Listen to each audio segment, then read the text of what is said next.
جتنا بھی صدقہ خیرات کریں وہ اللہ تعالیٰ کی رضا کے لیے کریں، کیونکہ کچھ ایسے اعمال ہیں کہ جن کے کرنے سے ہمارا صدقہ خیرات زکوٰۃ دیا ہوا مال اللہ کے راستے میں وہ سارا ضائع ہو جاتا ہے۔ رسول اللہ صلی اللہ علیہ وسلم نے ارشاد فرمایا انسان کو تباہ کرنے والے 3 اعمال ہیں، ان میں سے ایک عمل یہ ہے کہ احسان کر کے جتانا۔ آج کل کیا ہوتا ہے کہ لوگ شروع میں بڑے شوق اور جذبے کے ساتھ لوگوں کی خدمت کرتے ہیں، لوگوں کی ضرورت کو پورا کرتے ہیں، لوگوں کے کام کرتے ہیں، بعد میں لوگوں سے امید باندھ لیتے ہیں یا لوگوں کو احسان کر کے جتلاتے رہتے ہیں کہ فلاں وقت کے اندر میں نے تمہاری ضرورت پوری کی، فلاں وقت کے اندر میں نے تمہارے کام آیا، فلاں وقت کے اندر میں نے تمہاری مدد کی، تو بندہ اس کو ضرورت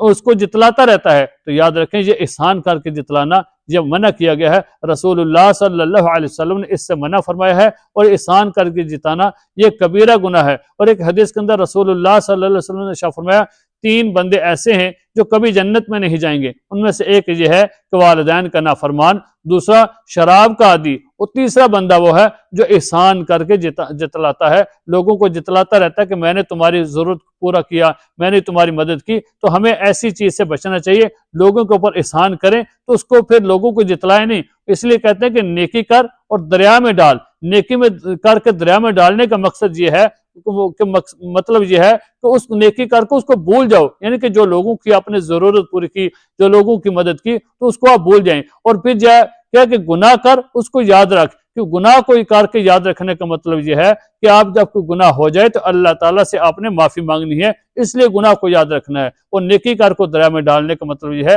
کہ آپ نیکی کر کے بھول جائیں، چاہے جائے کہ آپ نیکی کریں پھر ساری زندگی اس کو جتلاتے رہیں کہ فلاں وقت کے اندر میں نے تیری ضرورت پوری کی، میں نے مدد کی، اگر میں نہ ہوتا تو تیرا کیا بنتا۔ ابن سریر رحمۃ اللہ علیہ فرماتے ہیں کہ ایک شخص کو میں نے دیکھا کہ دوسرے شخص سے کہہ رہا تھا کہ فلاں وقت کے اندر میں نے تیری ضرورت پوری کی، فلاں وقت کے اندر میں نے تیری مدد کی، فلاں وقت کے اندر میں تیرے کام آیا۔ ابن سریر رحمۃ اللہ فرماتے ہیں میں نے اس کو کہا تو خاموش رہ اے فلاں شخص، ابھی خاموش رہ کہ فلاں فلاں وقت کے اندر تو نے اس کی ضرورت کو پورا کیا، ابھی اس وقت کے اندر اس اجر کو، اس محنت کو ضائع نہ کر۔ تو ہمیں بھی اس چیز سے بچنا چاہیے کہ جو ہم لوگوں کی ضرورت کو پورا کرتے ہیں، اپنا صدقہ خیرات کرتے ہیں، سخاوت کرتے ہیں، تو ہمیں اس کو پھر ضائع نہیں کرنا چاہیے، بلکہ اس کو اللہ تعالیٰ کی رضا ہی کے لیے رہنا چاہیے۔ حضرت عائشہ رضی اللہ تعالیٰ عنہا کا عمل دیکھیں کہ جب ان کے پاس کوئی فقیر آتا، کوئی سائل آتا، آ کے سوال کرتا، وہ ضرورت کے لیے سوال کرتا، تو حضرت عائشہ رضی اللہ تعالیٰ عنہا اس کی ضرورت کو پورا کرتی، اپنے پاس جو کچھ ہوتا اس کو عطا کر دیتی۔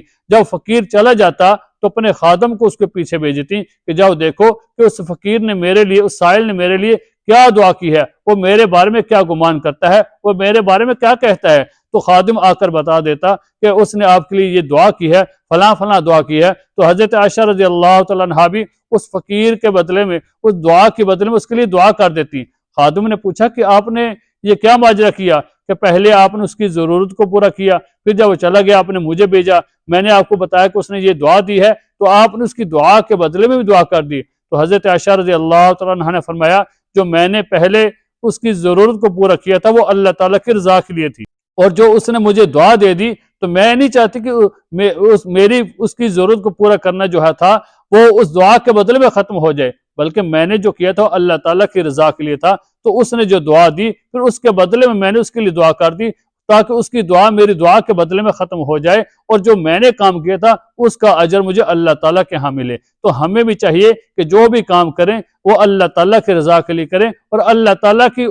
سے امید رکھیں کہ اللہ تعالیٰ ہی اس کا ہمیں اجر دیں گے۔ ہم لوگ کیا کرتے ہیں کہ ہم جب صدقہ خیرات کرتے ہیں تو ہم لوگوں سے امید باندھ لیتے ہیں کہ لوگ کیا کریں گے، کہ ہمیں سلام کریں گے، لوگ ہماری تعریف کریں گے، اور لوگ ہمیں دعا دیں گے۔ تو یاد رکھنا کہ ہمیں لوگوں سے کسی قسم کی کوئی امید نہ رکھیں، بلکہ اللہ تعالیٰ کی ذات سے امید رکھیں گے تو اللہ تعالیٰ ہمیں اجر بھی دیں گے، اور ہمارے دیے ہوئے مال کو، صدقہ خیرات کو قبول بھی کریں گے۔ اور ہمیں چاہیے کہ جتنی بھی توفیق ہو سکے اللہ کی راہ میں اپنا مال صدقہ خیرات کریں۔ صدقہ دینے کے بہت زیادہ فائدے ہیں کہ آدمی بری موت سے بچتا ہے، اور مصیبتوں اور بلاؤں سے صدقہ انسان کو بچاتا ہے۔ تو اللہ تعالیٰ سے دعا ہے کہ اللہ تعالیٰ ہمیں زیادہ سے زیادہ صدقہ خیرات کرنے کی توفیق عطا فرمائے، اور رسول اللہ صلی اللہ علیہ وسلم کے ہمیں طریقے پر چلنے کی توفیق عطا فرمائے۔